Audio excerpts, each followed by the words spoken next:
வணக்கம் மக்களே. போன தடவை வந்து நம்ம வீடியோவில் பெசரட் எப்படி செய்கிறதுன்னு அண்ணலாமா நமக்கு சொல்லிக் கொடுத்தாங்க.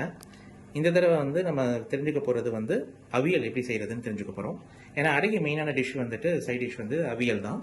ஸோ இந்த அவியல் எப்படி செய்கிறதுங்கிறது நம்ம இப்போ ஆண்டலாமாட்ட கேட்டு தெரிஞ்சுக்கலாம். வணக்கம் ஆண்டலாமா. வணக்கம். எங்களுக்கு கொஞ்சம் அவியல் வந்து எப்படி செய்கிறதுன்னு சொல்லித்தாங்க. அவியல் எப்படி செய்கிறதுன்னு சொல்லித்தாங்க. அவியல் செய்யறதுக்கு வேண்டிய பொருள்கள்லாம் ஓகே பார்ப்போம். ஓகே. இது வந்து நாட்டு காய்கறிகள், முருங்கைக்காய், கொத்தவரங்காய், ஓகே, வெண்பூசணி, ஓகே, கேரட், பீன்ஸ், உருளைக்கிழங்கு, சவ், தேங்காய், கத்திரிக்காய், வாழைக்காய். இந்த வாழைக்காயும் கத்திரிக்காயும் தண்ணியில் அரிஞ்சு போடணும். ஏன்னா கருத்துரும். சும்மா அப்படி பிளைனாக அரிஞ்சு வச்சோம்னா கருத்துரும். அதுக்காக தண்ணியில் அரிஞ்சு போட்டோம்னா அந்த கருப்பு இல்லாமல் நல்ல வெள்ளையாக இருக்கும். அதுக்காக நம்ம இது பண்ணியிருக்கோம். அடுத்தது இந்த காய்கறிகள் எல்லாம் வேக வைக்க போகிறோம். இப்போ வேக வைப்போம். ஓகே. இப்போ நம்ம அடுப்புக்கு போயிட்டு அடுத்து என்ன ப்ராசஸ்ங்கிறத பார்க்கலாம். இப்போ இந்த மாதிரி மண்பானையில் செய்கிறது ரொம்ப விசேஷம்.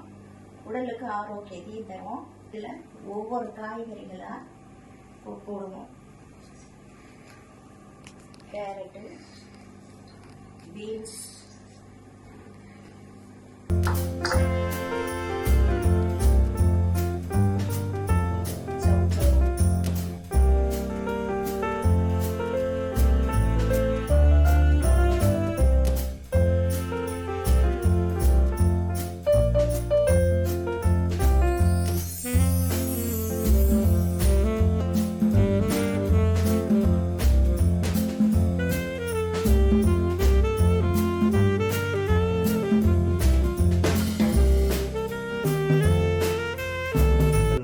இப்போ நம்ம போதுமான அளவுக்கு தண்ணி சேர்த்துக்கிட்டு அதை வந்து இப்போ நம்ம வேக வைக்கிறாங்க. வேக வைக்கும்போது நம்ம வந்து சால்ட்டும் இதில் ஆட் பண்ணிக்கலாமா? இப்போ இதுலேயே சால்ட்டும் ஆட் பண்ணிக்கலாம். ஃபஸ்ட்டு இதை வந்து வேக வச்சுக்கலாம். இது வேகட்டும். அதுக்குள்ள நமக்கு அதுக்கு தேவையான பொருள்கள் வந்து அரைச்சிட்டு வந்துடும். அரைப்பதற்கு தேவையான பொருட்கள்: ஜீரகம் 1 ஸ்பூன், இஞ்சி 1 இன்ச்சு, பச்சை மிளகாய் 3, தேங்காய் 1 கப்பு. இதை நம்ம அரைச்சிக்கிட்டு வருவோம்.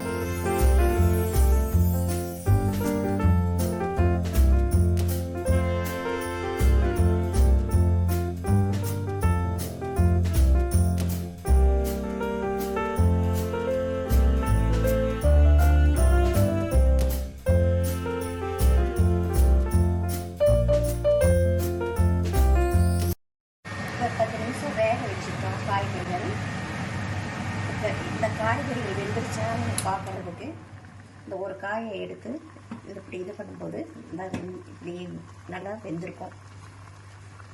இப்போ நம்ம அரைச்சி வச்ச மசாலா இருக்குல்லையா, அதை இதோட கலந்துடணும். அவியலுங்கிறது ஒரு கெட்டிப்பதமாக தான் இருக்கணும். ரொம்ப நேரம் அடுப்பில் இருக்கக்கூடாது. இப்போ மசாலாவை வந்து ஆட் பண்ணியிருக்கிறோம். 1 நிமிஷம் இது வந்து கொதி விடணும்.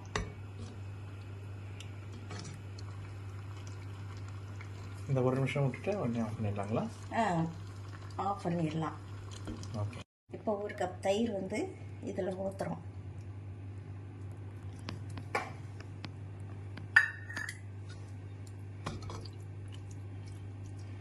ஊற்றிட்டு கிளறிட்டு வச்சிடணும்.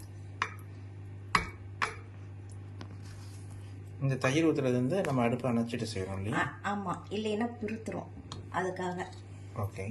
இப்போ வந்து தாளிச்சு ஊற்றணும். தாளிச்சு ஊற்றினா இப்போ தேங்காய் எண்ணெயில் தான் தாளிச்சு ஊற்றணும். மற்ற எண்ணெயில் வந்து அவியலுக்கு வந்து அவ்வளோ டேஸ்ட் இருக்காது.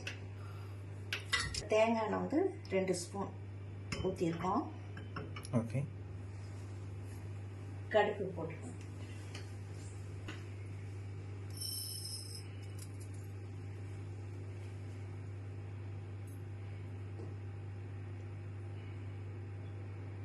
கடுகு வந்து எவ்வளோ?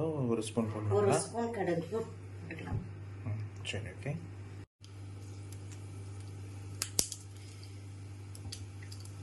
இப்போ இந்த கடுகு வந்து வெடிச்சிருச்சு. இதெல்லாம் கருவேப்பிலையில போட்டேன்.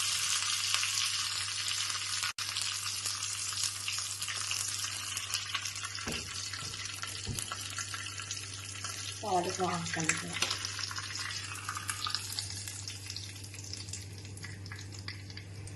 இதெல்லாம்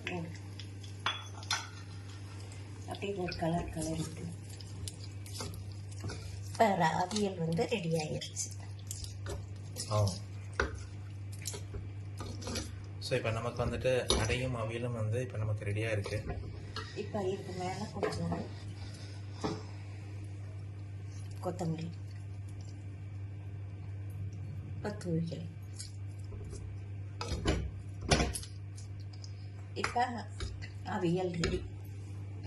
பாரம்பரிய உணவு தயார் பண்ணியிருக்கிறோம். பாசிப்பயிர் பசரட்டை, அவியல், நாட்டு சர்க்கரை, ஒரு டேஸ்ட்டுக்கு பசுமாட்டு நெய். இதை நம்ம சாப்பிட்டு பார்ப்போம். பார்த்து ஓகே, தேங்க்யூ ஆண்டலம்மா. இப்போ நீங்கள் ரொம்ப சிரமத்தையோட இப்போ நல்லா சூப்பரான ஒரு உணவு ரெடி பண்ணி எங்களுக்கு கொடுத்துருக்கீங்க. ஸோ மக்களே, இதை நீங்கள் ட்ரை பண்ணி பாருங்கள். நம்மளுடைய பாரம்பரிய உணவில் வந்து சேர்ந்த ஒரு வகை இது. ஸோ இதை சாப்பிட்டுட்டு உங்களுக்கு வந்துட்டு எப்படி வந்திருக்கு அப்படிங்கிறத கமெண்ட் பண்ணுங்கள். Thank you and we will see you in the next video. Until then, bye from you, ஆண்டலம்மா சுந்தர். இந்த வீடியோ உங்களுக்கு பிடிச்சதுன்னா லைக் பண்ணுங்கள், ஷேர் பண்ணுங்கள், சப்ஸ்கிரைப் பண்ணுங்கள். Thank you. Bye.